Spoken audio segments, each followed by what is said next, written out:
Dear Madam Granny, ako po pala si John. Mula sa Lapu-Lapu, Cebu. Kumuha ako ng kurso na criminology at tinutulungan po ako ng aking nobya na si Jasmine. Di po siya gaano kaganda pero matalino at mabait kaya siguro natitiis niya ang aking ugali. Umabot kami ng 2 taon, siya po ang tagagawa ng aking mga projects at assignments pati na research.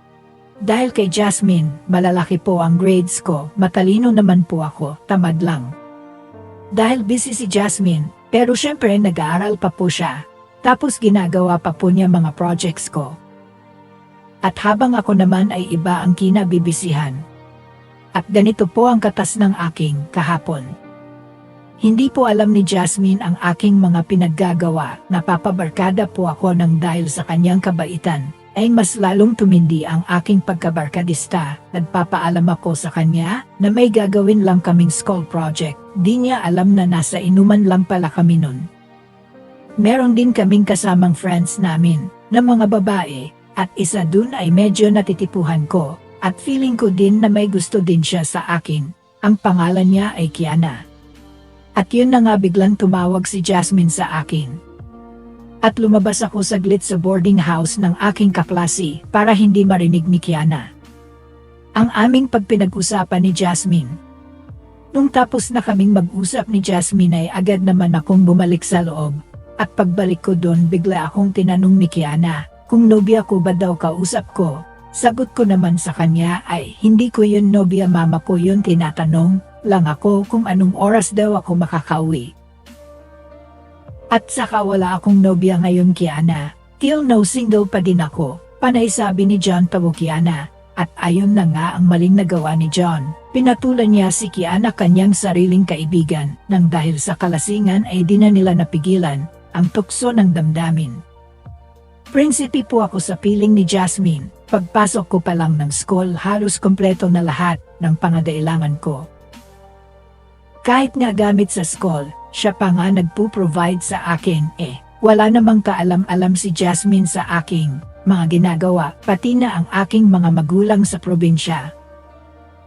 Malaki naman mga grades ko, kaya nothing to worry about, pero sadyang may hangganan ang lahat.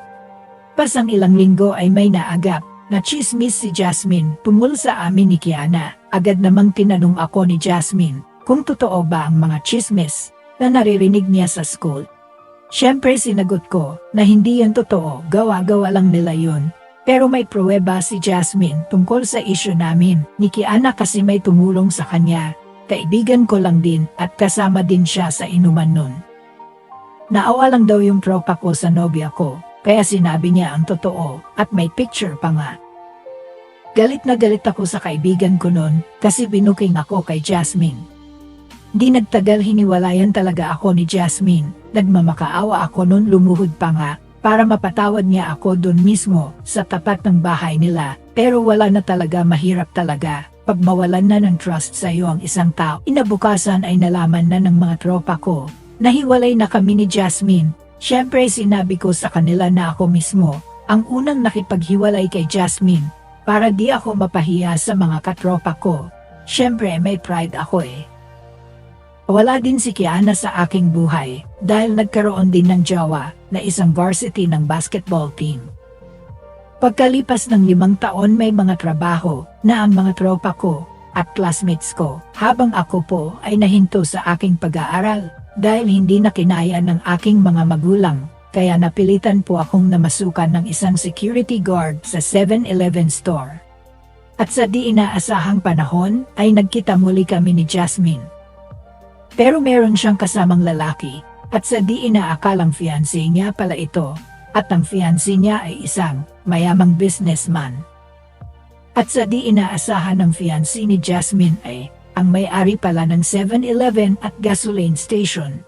At dito na nagwawakas ang kwento ni John at Jasmine hanggang sa muli, kaibigan.